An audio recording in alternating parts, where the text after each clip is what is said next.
Every empire faces a moment when the tides begin to turn. The dazzling golden age gives way to fractures in the core, and the burden of holding it all together becomes too great. Welcome to episode 4 of Just-in-Time Worldbuilding's Fantastical Empires, where we'll explore the decline of empire, what drives the unraveling, and how empires sometimes manage to cling to life longer than expected.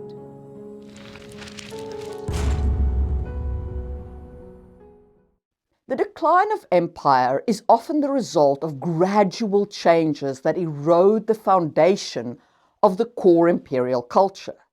These include widening class divides, erosion of core identity, strained resources, rebellions, and unrest. We'll explore each of these warning signs in more detail, starting with widening class divides. Empires often grow wealthy, but that wealth is rarely distributed evenly. Over time, a small elite accumulates disproportionate wealth and power, while the lower classes bear the brunt of labor and taxation. This disparity erodes social cohesion and fosters resentment, as we have discussed earlier in this series. In Rome, the concentration of wealth in the hands of the patricians led to widespread discontent among the plebeians, culminating in political crises like the reforms proposed by the Gracchi brothers. Their unaliving marked a key turning point in the life of the Republic, introducing political violence as a tool to resolve conflict. Previous to this incident, Rome had been remarkably free of political violence during the Republic's internal politics. And this erosion of civil discourse further undermined Rome's core identity, setting a dangerous precedent for future power struggles. And on top of that change in how politics were conducted, the failure to address the growing divide between patrician and plebeian laid the groundwork for the rise of populist leaders like Julius Caesar, who exploited class tensions not just to gain power, but to seize the state itself, declaring himself dictator for life to great popular acclaim. And it was Caesar's unaliving by the senators after that declaration that really, to my mind at least, ended the Republic for good. And we'll talk more about how that extended Rome's life a little bit later in this video. But back to those divisions and class tensions. Corruption and bureaucracy further exacerbate these problems. As empires grow, bureaucracies tend to become bloated and inefficient. Corruption takes root, with officials prioritizing personal gain over public service. This forces ordinary citizens to navigate shadow governments, informal networks and bribes, just to get basic tasks accomplished. In this way, corruption doesn't just hinder governance, it creates parallel systems of power that undermine the empire's legitimacy. This corruption leads to citizens losing faith in the empire, and as such, it pretty much feeds directly into our second massive fault line, the erosion of core identity of the empire-building culture. During an empire's rise, its core identity often serves as a unifying force. However, as the empire expands and incorporates diverse culture, this identity weakens. What was once a source of pride and cohesion becomes diluted, creating tension within the core society. As we discussed earlier, during the Roman Republic era, the erosion of how politics were conducted played a critical role in this erosion of identity.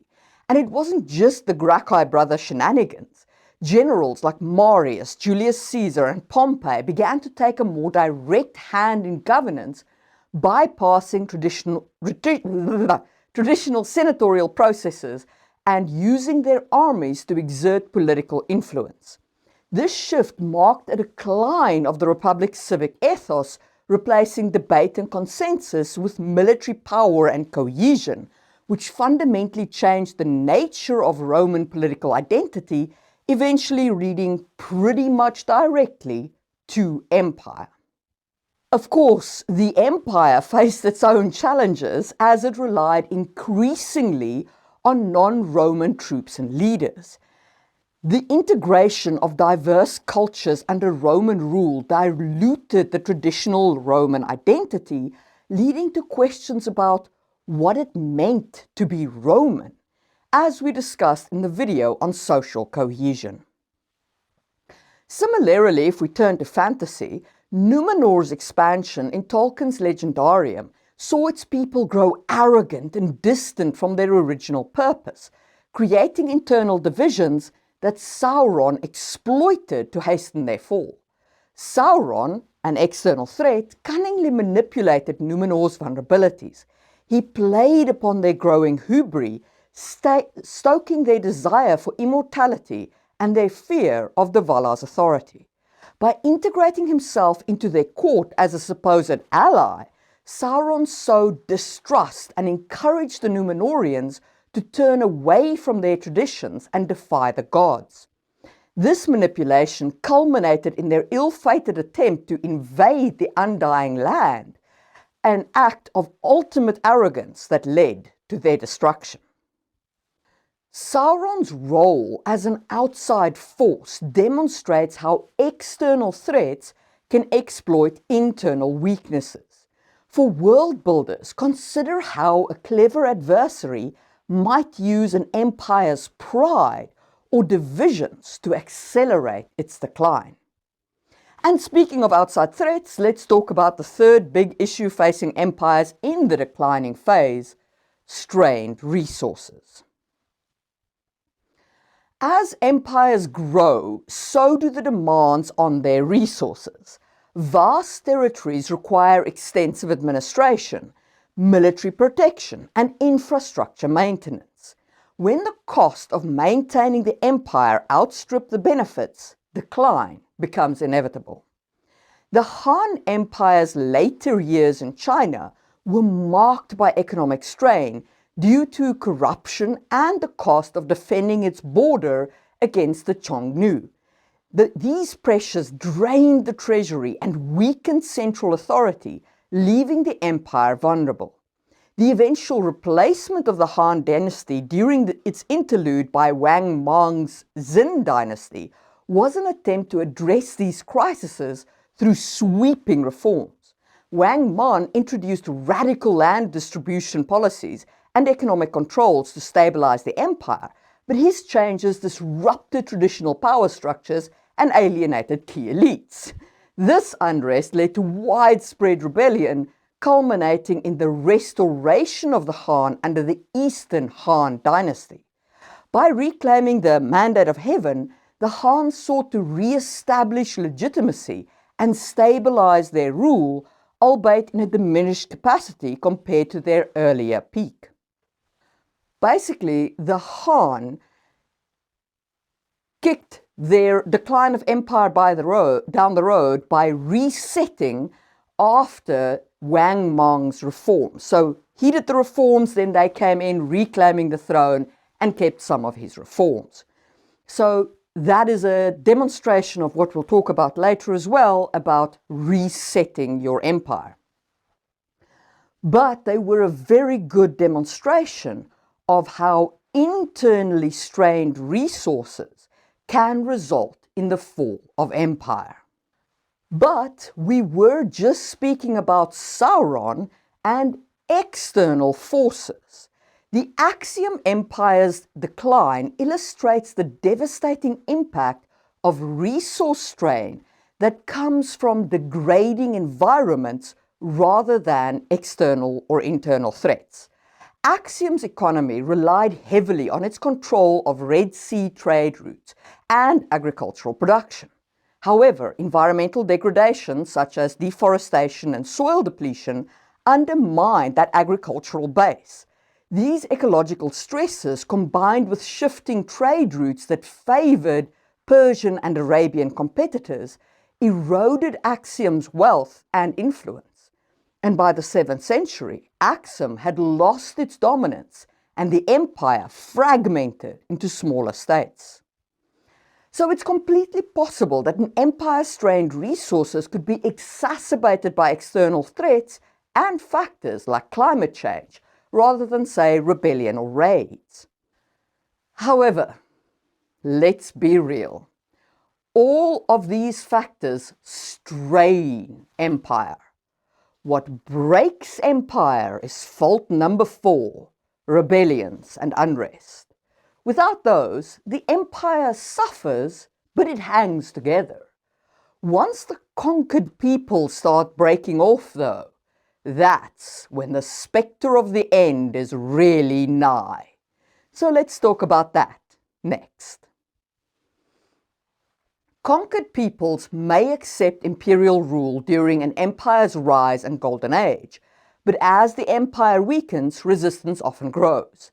These rebellions divert resources away from governance, accelerating the decline. In Rome, provinces like Judea and Britain were hotspots of rebellion, requiring costly military campaigns to suppress. These uprisings not only strained the empire's resources, but also undermined its authority. The Han Empire faced similar challenges with border rebellions, particularly from the Xiongnu and other nomadic groups. These conflicts destabilized the empire and forced it into a defensive posture. Fantasy offers rich examples of this as well. If we look at Adrian Tchaikovsky's Shadows of the Apt, the Minoan resistance against the Wasp Empire is a persistent theme throughout the books, and these uprisings weakened the empire's grip on its territories and diverted resources away from the core. And of course, external threats like a new, younger empire attacking can make this situation even worse and can steal provinces away from the core empire, further weakening its finances and grip on the rest of the conquered people.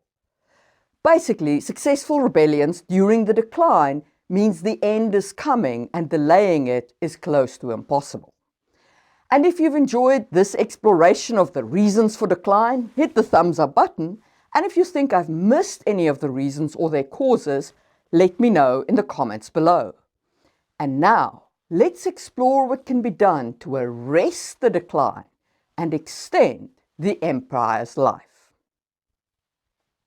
Death of the empire is not always inevitable. Empires can delay their fall through major transformations. Let's explore 2 key methods. The first is changing the type of government. One of the most famous examples is Rome's transition from republic to empire. This shift, as analyzed through the lens of the Greek historian Polybus, can be seen as part of the natural cycle of governance, which is monarchy, tyranny, aristocracy, oligarchy, democracy, and oglicracy, mob rule, which then loops back to monarchy. The republic was in democracy and declined into an oligarchy, and then essentially populist mob rule, which allowed Julius Caesar to seize power and become a monarchy. And when the Senate defended the status quo by unaliving him, well, the stage was set for Augustus to really change the state of Rome from a pseudo-republic into a full-blown dictatorship. But something that a lot of people often miss is that this change was good for the Roman citizen, at least in the immediate short term. By centralizing power in the hands of the emperor, Rome gained stability and extended its life for centuries. So Rome pivoted from a fragmented state to a centralized authority capable of responding to internal and external pressures more effectively. So in your fantasy world, consider how shifts in governance can breathe new life into a crumbling empire. For example, a council of mages might replace a monarchy, uniting regions through magical oversight, or a struggling theocracy could transform into a merchant-led republic, invigorating trade and diplomacy. These transformations can reflect the core values of your empire or show a dramatic departure from its original ideals. Additionally, Governance changes can provide narrative tension. What happens to those loyal to the old system? Do they resist or do they adapt? This creates rich opportunities for exploring political intrigue, loyalty, and reform. What do you think of that kind of change of government? Would it save an empire in your world? Let me know in the comments, and let's move on to method number 2, changing the dynasty. Another way to revitalize an empire is by changing the ruling house. The Han Empire's reboot between the Western Han and Eastern Han is a perfect example of this. After the interlude of Wang Mong's Xin dynasty, the Han returned with renewed vigor, reclaiming the mandate of heaven to legitimize their rule. Wang Mong's Xin dynasty attempted these radical reforms, including the land redistribution and currency changes, to address the systemic issues that had plagued the late Western Han Empire. However, these reforms did alienate the landowning elites and destabilize the economy, leading to widespread rebellion. And when the Eastern Han emerged, it restored traditional power structures while maintaining the appearance of renewal under the mandate of heaven, effectively pacifying the populace and re-establishing control. This transition exemplifies how dynastic changes can provide a symbolic reset for an empire, allowing it to navigate crises and reassert legitimacy. For world builders, consider how such shifts could be influenced by divine intervention, prophecy, or even the discovery of a hidden heir to the throne. The drama of succession, complete with power struggles, betrayal, and competing claims, can add depth and tension to your story. In fantasy, dynastic shift could involve magical elements such as an enchanted artifact that legitimizes the new ruler, or a celestial event interpreted as a sign of the god's favor. These elements provide opportunities to explore the themes of destiny, loyalty, and the balance between continuity and change. However, it's not always possible to stave off the end, so let's talk about that next. Despite attempts at reform or renewal, some empires inevitably do collapse, leaving behind a fragmented landscape of successor states. These successor states often compete for dominance, creating a dynamic and unstable political environment. The Roman Empire's eventual fall is a prime example. The Western Roman Empire disintegrated in the 5th century CE, replaced by a mosaic of Germanic kingdoms. These kingdoms, like the Ostrogoths in Italy or the Visigoths in Hispania, incorporated elements of Roman governance and culture while developing their own identities.